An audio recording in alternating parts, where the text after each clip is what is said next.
Halo, nama saya Anggia Kusuma Dewi. Dalam mata kuliah Etika dan Filsafat Komunikasi, saya akan memberikan penjelasan terkait 3 artikel yang saya ambil dengan judul Peran Filosofis dalam Studi Komunikasi. Judul yang saya ambil adalah Peran Filosofi dalam Studi Komunikasi.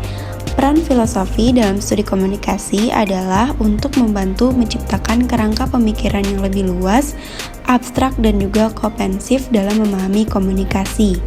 Hal ini akan membantu memahami kompleksitas dan dinamika dalam proses komunikasi, serta bagaimana komunikasi mempengaruhi dan dipengaruhi oleh faktor sosial, budaya, teknologi yang lebih luas.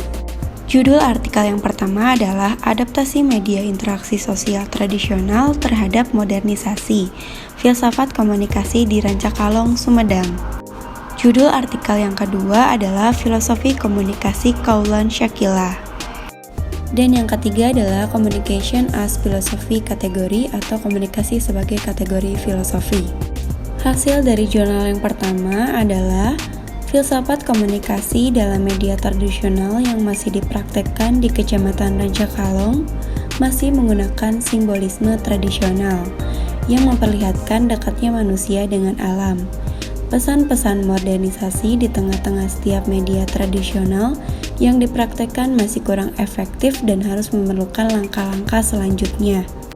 Hasil ringkasan dari jurnal yang kedua adalah Kaulan Shakila dimaknai sebagai perkataan yang berbobot, yaitu perkataan yang memiliki etika dan estetika sekaligus mampu memberikan jalan keluar dari problematik kehidupan. Dan hal tersebut hanya mampu dilakukan oleh orang yang memiliki jiwa yang penuh dalam ketenangan. Dikarenakan sistem teknologinya baik dan hal tersebut hanya akan didapatkan oleh orang-orang yang secara intensif kontinu beribadah kepada Allah Subhanahu wa Ta'ala. Dan untuk hasil ringkasan dari jurnal yang ketiga adalah proses komunikasi, citra dan model perilaku manusia tertentu terbentuk dan kemudian diinternalisasi selama dialog, hubungan sosial dan pribadi terjalin melalui kegiatan bersama dilakukan. Dalam pengertian ini bukanlah suatu kebetulan bahwa dalam dunia global, dialog menyediakan pertukaran informasi yang konstan antara kelompok sosial dan negara yang berbeda, karena komunikasi adalah syarat penting kehidupan dan aktivitas manusia. Saya akan menjelaskan jurnal Adaptasi Media Interaksi Sosial Tradisional terhadap Modernisasi, yang dimana artikel ini mendeskripsikan bahwa sementara di negara kita sebagian besar masyarakatnya menggantungkan hidup di ladang-ladang pertanian, terkadang masih mengalami kesulitan dalam menyebarkan informasi, khususnya informasi pembangunan yang sangat dibutuhkan oleh para petani untuk meningkatkan kualitas maupun kuantitas hasil pertaniannya. Dan untuk jurnal hasil ringkasan dari Jurnal Communication as Philosophy kategori memberikan penjelasan bahwa proses interaksi memainkan peran penting dalam perkembangan komprehensif kaum muda. Karena dalam proses komunikasi, keragaman makhluk mulai memahami esensinya berdasarkan hubungan dengan peristiwa. Selanjutnya, saya akan membahas mengenai konsep dan teori. Konsep dari Jurnal Adaptasi Media Interaksi Sosial Tradisional terhadap Modernisasi merupakan pada dasarnya pembangunan tidak dapat dipisahkan dari pertumbuhan, dalam arti bahwa pembangunan dapat menyebabkan terjadinya pertumbuhan dan pertumbuhan akan terjadi sebagai akibat dari adanya sebuah pembangunan.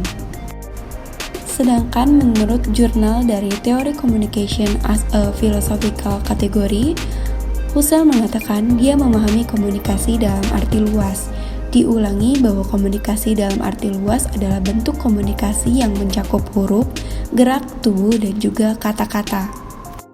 Analisa saya terhadap Jurnal Adaptasi Media Interaksi Sosial Tradisional terhadap Modernisasi, Filsafat Komunikasi di Rancakalong, Sumedang. Interaksi sosial tradisional harus beradaptasi dengan modernisasi dan teknologi baru. Filsafat komunikasi menjadi fokus dalam pemahaman bagaimana interaksi sosial tradisional tersebut beradaptasi dan berubah dalam era modern. Proses interaksi memainkan peran penting dalam perkembangan komprehensif kaum muda. Karena dalam proses komunikasi, keragaman mulai memahami esensinya berdasarkan hubungan dengan peristiwa. Sedangkan, analisa saya terhadap jurnal Communication as Philosophical kategori adalah terlihat lebih fokus pada aspek filosofis dalam definisi dan juga pemahaman komunikasi. Judul ini mungkin menggambarkan bagaimana studi filosofi dapat digunakan untuk mendefinisikan dan memahami komunikasi secara lebih dalam dan juga abstrak. Demikian pembahasan ini saya sampaikan, semoga dapat bermanfaat bagi kami semua dan saya ucapkan terima kasih.